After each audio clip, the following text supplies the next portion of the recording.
Hello my dear students, welcome to your master chem channel. कैसे हैं प्यारे बच्चों? Very good. तो आज मैं Amla Shankar Yadav master chem channel की तरफ से क्लास 11th के बच्चों के लिए वीडियो लेके आया हूं। आज के वीडियो में प्यारे बच्चों हमारा डिस्कशन होगा थर्मोडायनेमिक्स न्यूमेरिकल। इसके पहले हमने thermodynamic first law, enthalpy change, internal energy change, enthalpy change eight constant pressure, internal energy change at constant volume, ढेर सारे डिस्कशन हमने किया।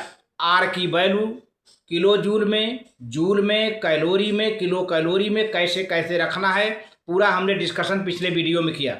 आज हम न्यूमेरिकल का डिस्कशन करने जा रहे हैं, कैसे आप न्यूमेरिकल कैलकुलेट करेंगे। उसके लिए कुछ इंपॉर्टेंट न्यूमेरिकल का हम डिस्कशन करने जा रहे हैं। तो चलते हैं प्यारे बच्चों, थर्मोडायनेमिक न्यूमेरिकल हमारा टॉपिक होगा, थर्मोडायनेमिक न्यूमेरिकल। तो चलते हैं।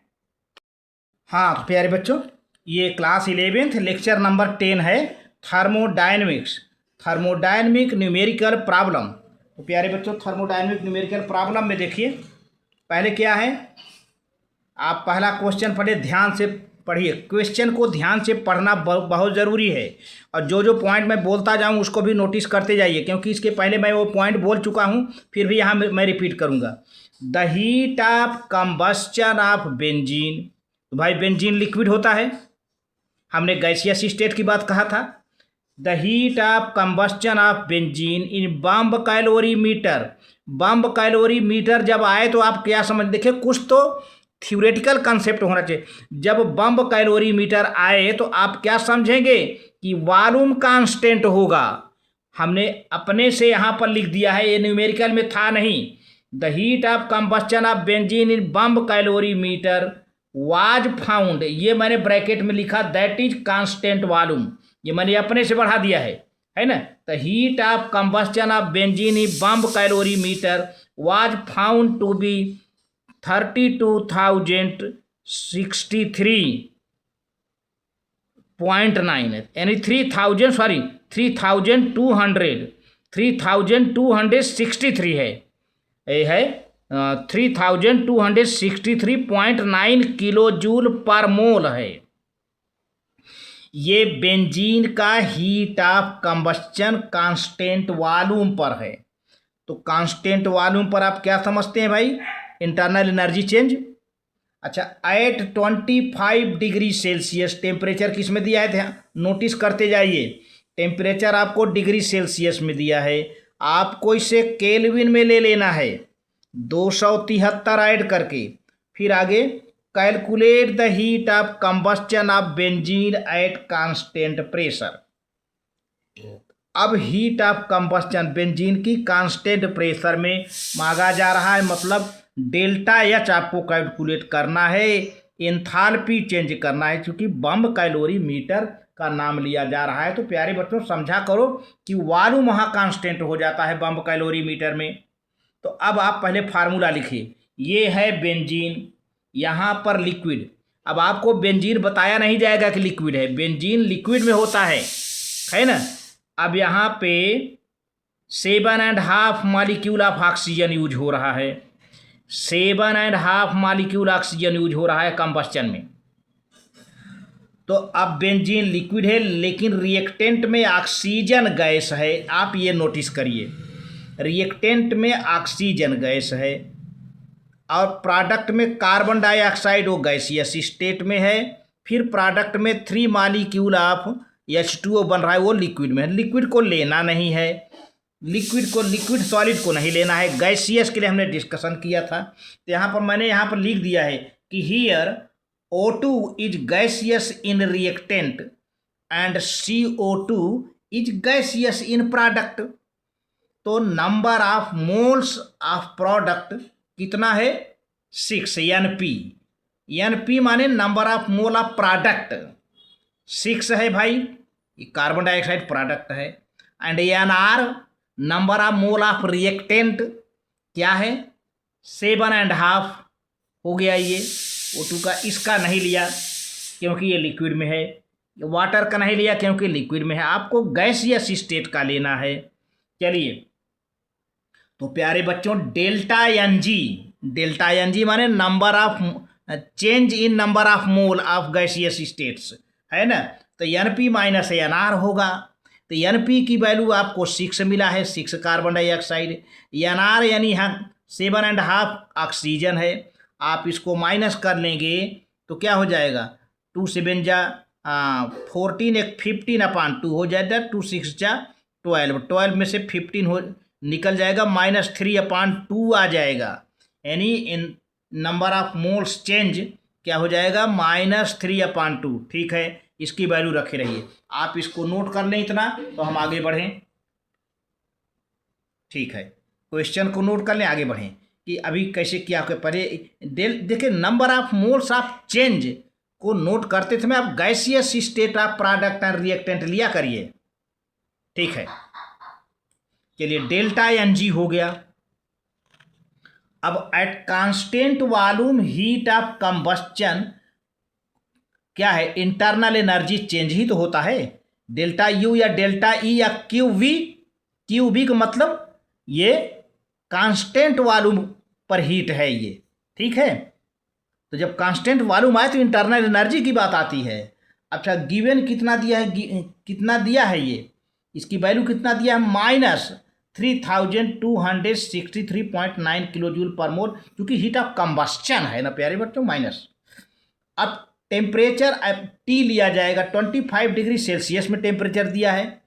273 आप ऐड कर दो तो क्या बन जाएगा, केल्विन, 298 हो गया। अब प्यारे बच्चों, चूंकि किलो जूल में है, R की वैल्यू होती है 8.314 जूल पर केल्विन पर मोल। ये जूल में है, चूंकि यहाँ पर किलो जूल में है, तो क्या करना है, इसमें 1000 से आप डिवाइड कर दो R की वैल्यू में, तो क्या बन जाएगा, 8.314 डिवाइडेड बाई 1000 किलो जूल पर केल्विन पर मोल हो गया। अब आप इसको ऐसे रहने दीजिए, ये वैल्यू ऐसे रहने दीजिए जो है, अब ये किलो जूल में हो गया है ना। R की वैल्यू जूल में पता ही है, 8.314 जूल पर केल्विन पर मोल। किलो जूल में ले जाने के लिए 1000 से डिवाइड कर दीजिए। अब R की वैल्यू बदल गया, किलो जूल पर केल्विन पर मोल आ गया। ठीक, T भी आपने बना ही लिया है। अब आप फार्मूला, हमने जब पढ़ाते समय पिछले वीडियो में बताया था कि डेल्टा H फार्मूला, देखिए ये जब नहीं पता रहेगा तो नहीं कर पाएंगे। Delta H enthalpy change is equal to internal energy change delta U plus delta NG/RT। Delta NG माने change in number of moles of product and reactant in gaseous state only. तो आपने क्या रखा, ये डेल्टा H QP पर है, enthalpy change eight constant pressure पर मांग रहा है आपसे ना क्वेश्चन में। QB आपको दिया है यहाँ पर, ये यही हमने दिया, और डेल्टा NG अभी आपने निकाला है, RT ये फार्मूला, आप डेल्टा H की जगह पर QP लिख दीजिए।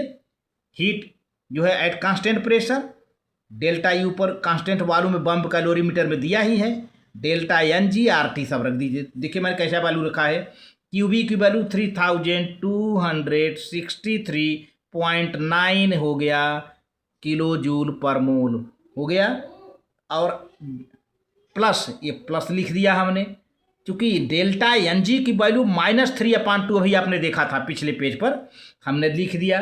फिर इनटू R की वैल्यू आई, ये वाला वैल्यू, ये पूरा वैल्यू हमने यहाँ पर लिख दिया, 8.314 डिवाइडेड बाई 1000 लिख लिया ये। अब T आता है, T 298 केल्विन हो गया। ये टेम्परेचर 298 पूरा वैल्यू हमने रख करके अब सिंप्लीफाई करेंगे तो -3000 नहीं है ये, 3063 होगा प्यारे बच्चों, यहाँ पर छूट गया है 63.9 -3263.9 है ये 63.9। अब इसमें से ये पूरा ये जो वैल्यू आया है प्यारे बच्चों, चूंकि यहाँ माइनस है, यहाँ प्लस है, माइनस हो जाएगा, पूरा 3.7 आ जाएगा, 3.7 ये आया। ये जो सर्किल में है, आप सिंप्लीफाई करोगे तो आएगा अब यहाँ पर -3263.9 -3263.9 -3.7। अब ये हो जाएगा तो क्या हो जाएगा, आपका वैल्यू बचेगा -3267.6 किलो जूल पर मोल। ये आपका आंसर आ गया। तो क्वेश्चन आगे लग गया, क्वेश्चन आपका सॉल्व हो गया। ये सारी चीज़ें किस पर डिपेंड करती है, ये फार्मूला और आर की वैल्यू जूल में लिया आपने, किलो जूल में कन्वर्ट कैसे किया, ढेर सारे ऐसे कुछ टेक्निक्स हैं जिसको आपको समझना होगा। अब बम कैलोरी अगर आ जाए क्वेश्चन में तो आप समझ जाइए कि आपको कांस्टेंट वॉल्यूम पर हीट दिया जा रहा है। आगे नेक्स्ट क्वेश्चन, अगला क्वेश्चन है calculate the maximum work of expansion of 2 moles of an ideal gas when it expands isothermally. ध्यान दीजिए, आइसोथर्मली, आइसोथर्मली का मतलब क्या होता है प्यारे बच्चों, टेम्परेचर रिमेन्स कांस्टेंट, है ना, and reversibly from 10 litre to 20 litres. माने V1 क्या हो गया 10 लीटर, V2 क्या हो गया 20 लीटर एट 27 डिग्री सेल्सियस। अब 27 डिग्री सेल्सियस है तो आप इसको क्या बना लो भाई, जो है केल्विन में 273 जोड़ दो। आर की वैल्यू प्यारे बच्चों दिया है 1.987 कैलोरी पर केल्विन पर मोल दिया है, ठीक है। तो अब मैक्सिमम वर्क का फार्मूला हमने बताया है, आपको फिर यहाँ बता दे रहा हूँ।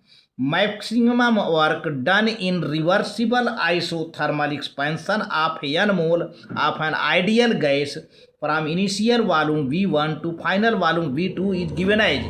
ये है फार्मूला, ये है फार्मूला। देखिए ये पिछले वीडियो में आपको फार्मूला मिला होगा। W मैक्स यानी maximum work is equal to 2.303 nRT log V2 upon V1, ये फार्मूला है। अब V1 क्या है इनिशियल वॉल्यूम, V2 क्या है फाइनल वॉल्यूम, ये कांस्टेंट है। n नंबर ऑफ मोल्स क्या 2 मोल दिया है आपको, और R की वैल्यू आपको दिया गया है T आप क्या करेंगे 27 में जो है 273 आप ऐड कर दोगे, बन जाएगा। देखिए यहाँ पर पूरा वैल्यू हमने लिख दिया है। सबसे पहले पूरा वैल्यू लिखो, n क्या है 2 मोल, V1 क्या है 10 लीटर, V2 क्या है 20 लीटर, R कितना है 1.987 कैलोरी पर केल्विन पर मोल यहाँ दिया है। चलिए अब क्या बचता है T क्या है 27 प्लस 273 300 केल्विन आ गया। अब log 2 की वैल्यू होती है 0.3010, आप इसको लिख सकते हैं। log 2 की वैल्यू ध्यान दीजिए 0.3010, ठीक है। अब कैलकुलेशन करते हैं। हमने यहाँ पर ये रखा वैल्यू, ठीक, ये n के जगह पर 2 रखा, r के जगह पर ये वैल्यू रखा, t के जगह पर 300 रखा, फिर log लिखा 20/10, है ना। तो 10 2 जा 20 कट गया प्यारे बच्चों। अब क्या हुआ 2.303 चलेगा, 2 चलेगा, इंटू 1.987 चलेगा, 300 log 2 आ गया। log 2 की वैल्यू उठाकर यहाँ से रख दो प्यारे बच्चों, log 2 की वैल्यू सब्स्टिट्यूट कर दो यहाँ पर। आगे अगले लाइन में 2.303 इंटू 2 इंटू 1.987 इंटू 300 इंटू 0.3010, ये वैल्यू रख दिया। अब पूरा आप इसको सिंप्लीफाई कर देंगे तो 826.43 कैलोरीज आ गया, ये आंसर आ गया। देखिए देखा जाए तो इसमें कोई खास बात नहीं है, आपको फार्मूले की बात होती है और सब चीज़ें सामने दी गई है। बस आपको टेम्परेचर डिग्री सेल्सियस में है, केल्विन में बना लो 273 ऐड करके, आर की वैल्यू दे दिया है, इसको समझते रहिए। वॉल्यूम इनिशियल का और फाइनल का दे रखा है, और नंबर ऑफ डेल्टा ये एन की वैल्यू दिया है 2 मोल हो गया। बस करना क्या है, सिंप्लीफाई ही तो करना है। ठीक है, आप नोट कर लीजिए, आगे बढ़ते हैं। बहुत बढ़िया, ठीक। अब प्यारे बच्चों ये क्वेश्चन है, if water vapour is assumed to be perfect gas. हम थोड़े समय के लिए मान लें कि वाटर वेपर एक परफेक्ट गैस है, molar enthalpy change at 1 bar and 100 degree Celsius is 41 kilo joule per mole. तब क्या है, calculate the internal energy change when. तो इंटरनल एनर्जी चेंज कैलकुलेट करना है, लेकिन दो कंडीशन पर। कंडीशन आपको दिया गया है, इंटरनल एनर्जी की बात अगर जब आ गई तो आपको दो कंडीशन कैलकुलेट करना है। यहाँ पर दो कंडीशन दिया है। एक क्या है, 1 mole of water is vaporised at 1 bar pressure and 100 degree Celsius. पहले कंडीशन में 1 मोल वाटर वेपराइज हो रहा है और प्रेशर है प्यारे बच्चों 1 बार और टेम्परेचर है 100 डिग्री सेल्सियस। दूसरे कंडीशन में क्या है, 1 mole of water is converted into ice. 1 mole water ice में कन्वर्ट हो जा रहा है। तो अब देखिए, पहले ए को करते हैं। For vaporization of water the change. ये वाटर लिक्विड में है, ये वाटर गैस में है। ध्यान दीजिए, जब लिक्विड वेपराइज होगा तो किस कंडीशन में आएगा, गैस में तो आएगा ही। अच्छा, अब हमने कहा था गैसियस स्टेट का, एनपी माने number of moles of product. H2O कई मोल है, यहाँ पर कुछ नहीं लिखा है, 1 मोल लिया।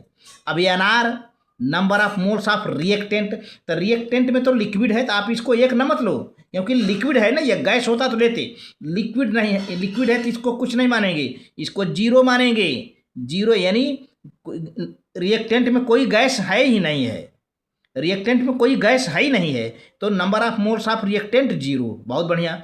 डेल्टा NG कितना हो जाएगा, NP माइनस NR, यानी 1 माइनस 0 इक्वल टू 1 आ गया। ठीक है, अब क्या करते हैं, तो delta H equal to delta U plus delta NG RT हो गया। ठीक है, अब यहाँ दीजिए, अब T की वैल्यू बना लीजिए। T पहले कंडीशन में कितना है, 100 डिग्री सेल्सियस। चलिए 273 जोड़ दिया, 373 केल्विन हो गया। आर की वैल्यू प्यारे बच्चों आपको याद करना चाहिए, 8.314 इंटू 10⁻³ किलो जूल पर मोल पर केल्विन है। आर की वैल्यू केल्विन में है, किलो जूल पर मोल पर केल्विन, क्योंकि किलो जूल पर मोल पर केल्विन में क्या ज़रूरत है, दरअसल ये 41 किलो जूल पर मोल दिया है ना, तो आपको आर की वैल्यू किलो जूल पर मोल में ही लेना है, पर मोल पर केल्विन में। तो अभी पहले तो फार्मूला आप लिख लीजिए। फार्मूला देखिए, मैंने अभी बताया था पिछले क्वेश्चन में, फार्मूला ये होना, delta H equal to delta U plus delta NG RT। अब इसको चूँकि हमको इंटरनल एनर्जी निकालना है, तो साइड चेंज कर लीजिए, इस वैल्यू को निकालना है। तो इसको हम क्या किया, बाहर कर लिया, delta H minus delta NG RT हो गया। ठीक, तो क्या रखेंगे, डेल्टा U की वैल्यू दे रखा है यहाँ पर, ये सॉरी डेल्टा U की वैल्यू नहीं दिया है, डेल्टा H की वैल्यू दिया है। डेल्टा H की वैल्यू जो है, enthalpy change at 1 bar and 100 degree Celsius is 41 enthalpy. और डेल्टा H क्या है, एंथैल्पी ही तो है। तो चलो भैया, इसके जगह पर ये लिख लिया 41.00 माइनस 1 लिखा, डेल्टा NG कितना आया है, ये देखिए 1 आया है, 1 रखा। फिर आर की वैल्यू 8.314 इंटू 10⁻³ ये आर की वैल्यू यहाँ से ले लिया, या आप चाहे तो 1000 से डिवाइड कर दो, 1000 से डिवाइड करने के ऊपर जाएगा तो -3 तो हो जाएगा। फिर टी क्या है, 373, क्योंकि 100 है ना, 100 में 273 ऐड कर दिया, 373 केल्विन आ गया। बस क्या है, ये 41.00 पूरा सिंप्लीफाई कर दीजिए, पूरा सिंप्लीफाई कर डालिए, तो क्या बन जाएगा, 3.10 अप्रॉक्स आपका आंसर आ जाता है 37.90 किलो जूल पर मोल। 37.90 किलो जूल पर मोल। कितना आसान क्वेश्चन है, बस होता यह है कि बच्चे इसको भी मोल में काउंट कर लेते हैं, जो कि गलत है। उसके स्टेट को देखा करिए, गैसियस है तभी लिया करिए। अब ये लिक्विड है, इसको लेने की ज़रूरत नहीं है, ये गैस प्रोडक्ट है, ले लिया गया। तो ऐसी चीज़ों के ऊपर आप छोटी छोटी बातों को आप मिस न करिए। अब दूसरा क्वेश्चन है कि अब देखिए, दूसरे क्वेश्चन में तो water converted into ice, water liquid है और आइस सॉलिड है, तो भैया यहाँ पर तो डेल्टा एन जी तो पूरा जीरो हो जाएगा ना, सॉलिड का भी नहीं लिया जाएगा इसका। तो देखिए आप इसको पहले नोट कर लें। तो अब बी में पूछ रहा है कि 1 mole of ice is converted into ice. पहले में तो लिक्विड गैस में बदल रहा है तो एक ले लिया NP इक्वल टू 1, लेकिन दूसरे में देखिए क्या होता है, पहले इसको नोट कर लीजिए। ठीक, अब देखिए for conversion of water into ice the changes. अब ये वाटर लिक्विड लिख दिया, वाटर लिक्विड है। अब फिर अब जो वाटर आइस में बदल गया तो आइस क्या होता है, सॉलिड। चलो भैया ये लिक्विड हो गया, ये आइस हो गया सॉलिड, ठीक है। तो अब तो number of mole of product क्या हो गया, जीरो। अब आपको लगता होगा हाँ 1 है, हम 1 क्यों नहीं ले रहे हैं, क्योंकि दरअसल ये सॉलिड है। हमने पिछले वीडियो में बताया था सॉलिड लिक्विड नहीं लेना है, आपको गैसियस स्टेट का लेना है। तो इसीलिए अब NP जीरो यानी प्रोडक्ट का number of mole zero, NR भी जीरो है क्योंकि रिएक्टेंट भी लिक्विड है ना, गैस तो कोई नहीं है। तो NP minus NR zero minus zero बराबर zero. Delta N G change in moles in product and reactant कितना हुआ, जीरो आया। बहुत बढ़िया, बस फार्मूला वही रख दो, ये फार्मूला।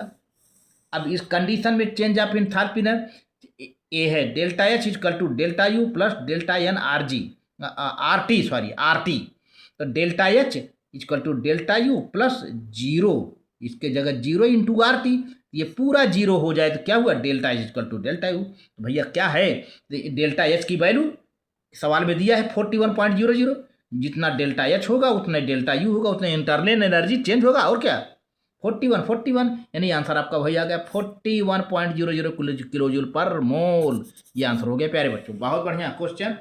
तो आज के वीडियो में बस इतना ही, बहुत ही प्यारा वीडियो रहा और न्यूमेरिकल आपको एक कंसेप्ट क्लियर करता है कि सॉलिड लिक्विड को नहीं लेना है, गैसियस स्टेट को लेना है। पॉइंट नंबर 1, आर की वैल्यू को कैसे लेना है पूरी तरह से मैंने 2 वीडियो में बना करके बताया है। पॉइंट नंबर 2, और फार्मूले आपको कैसे यूज करने हैं क्वेश्चन के अनुसार। 3, इन सारी बातों को ध्यान में रख के तब आप जो है हड़बड़ी में क्वेश्चन को प्यारे बच्चों न किया करें, समझिए पूरे कंसेप्ट को। Thank you very much.